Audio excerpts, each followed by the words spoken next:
नमस्कार।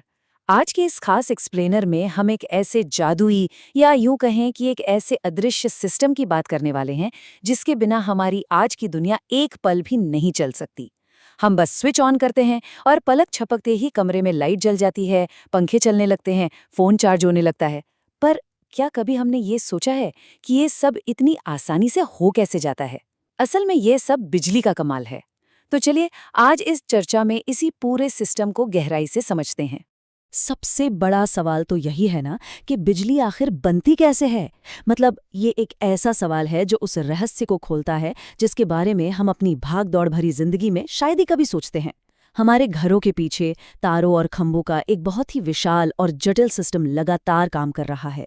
ये कोई जादू वादू नहीं है, बल्कि विज्ञान और इंजीनियरिंग का एक बहुत ही शानदार नमूना है।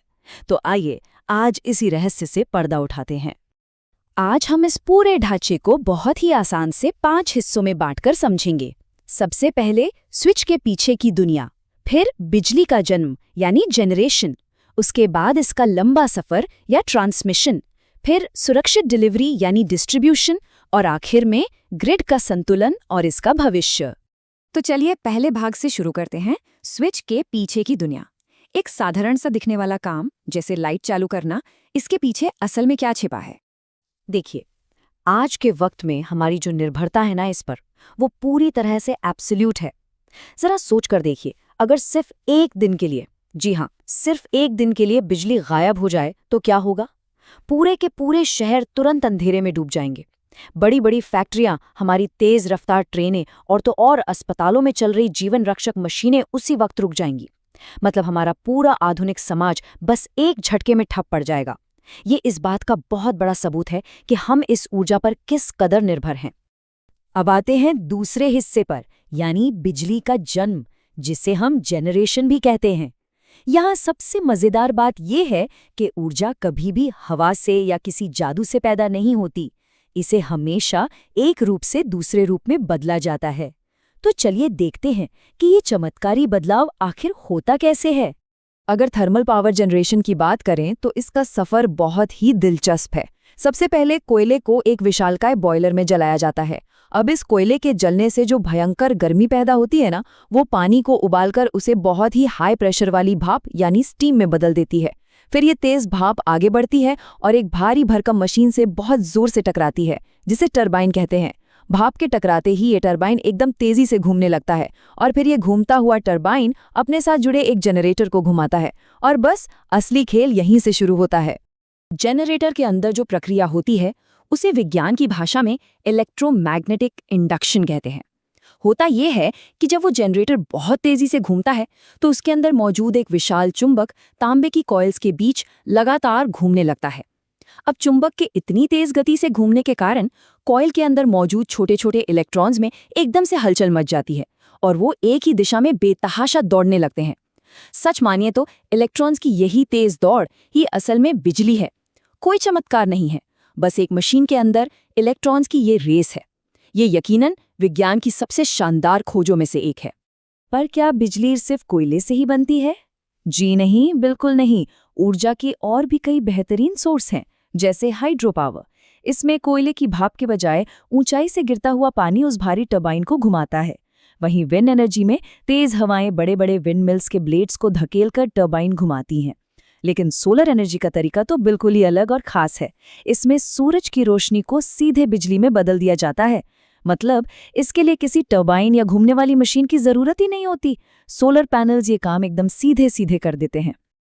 तो चलिए, ऊर्जा पैदा तो हो गई, अब बढ़ते हैं तीसरे चरण की तरफ, यानी इसका लंबा सफर, जिसे ट्रांसमिशन कहते हैं।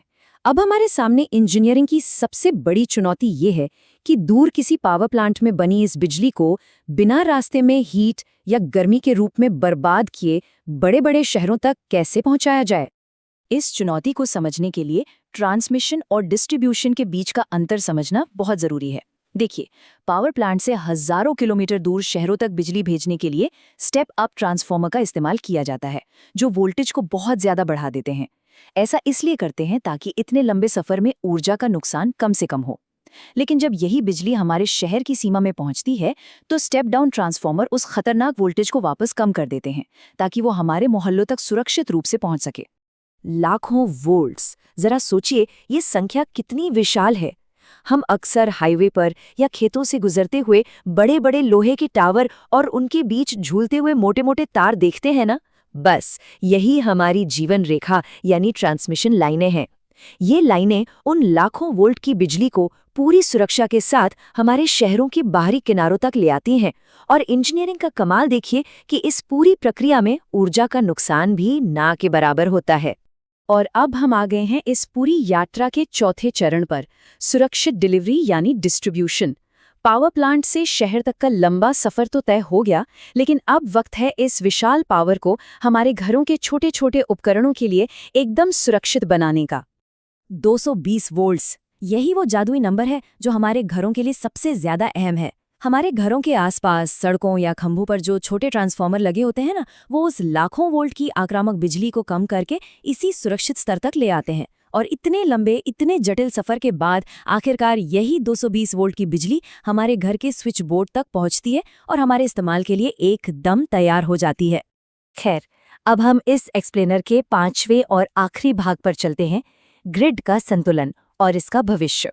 यहाँ हम बिजली से जुड़े एक बहुत बड़े भ्रम को तोड़ने वाले हैं, जो अक्सर हम सबके दिमाग में होता है।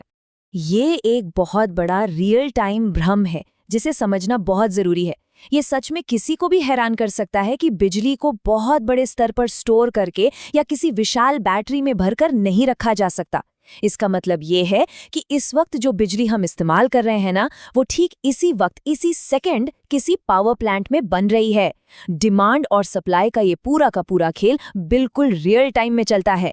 अगर किसी शहर में अचानक मांग बढ़ती है तो उत्पादन भी तुरंत बढ़ाना पड़ता है, और अगर मांग घटती है तो उत्पादन कम करना पड़ता है। सब कुछ संतुलन का खेल है। तो ऐसे में एक सवाल जरूर उठता है कि फिर ये पावर कट क्यों होते हैं? इसके कई बड़े कारण हैं। जैसे कभी कभी अचानक बिजली की मांग बहुत ज्यादा बढ़ जाती है, या खराब मौसम की वजह से उत्पादन में कोई रुकावट आ जाती है। कई बार उन हजारों किलोमीटर लंबी लाइनों में कोई तकनीकी खराबी भी आ जाती है। लेकिन सबसे जरूरी बात, कई बार पावर कट जानबूझकर किए जाते हैं, जिसे हम लोड शेडिंग कहते हैं। ऐसा इसलिए करते हैं ताकि मांग और आपूर्ति का बैलेंस ना बिगड़े और पूरा का पूरा ग्रिड फेल होने से बच जाए। तो असल में ये पावर कट एक बहुत ही जरूरी सेफ्टी मैकेनिज्म है। अब अगर भविष्य की ओर देखें तो ग्रीन एनर्जी की ओर एक बहुत ही तेज और जरूरी बदलाव हो रहा है। कोयले से बिजली बनाना एक समय में आसान और सस्ता जरूर था, लेकिन सच तो ये है कि यह हमारे पर्यावरण को बहुत भारी नुकसान पहुंचाता है। इसके बिल्कुल उलट सोलर, विंड और हाइड्रो पावर पूरी तरह से सुरक्षित और ग्रीन है। आज भारत के कई दूरदराज के गांवों में तो एक बहुत ही शानदार बदलाव देखने को मिल रहा है। वहां अब बहुत तेजी से सोलर पैनल्स लगाए जा रहे हैं और वो गांव अब किसी ग्रिड का इंतजार किए बिना ही सीधे इस स्वच्छ ऊर्जा से रोशन हो रहे हैं। यकीनन ये हमारे भविष्य के लिए एक बहुत ही कमाल का कदम है।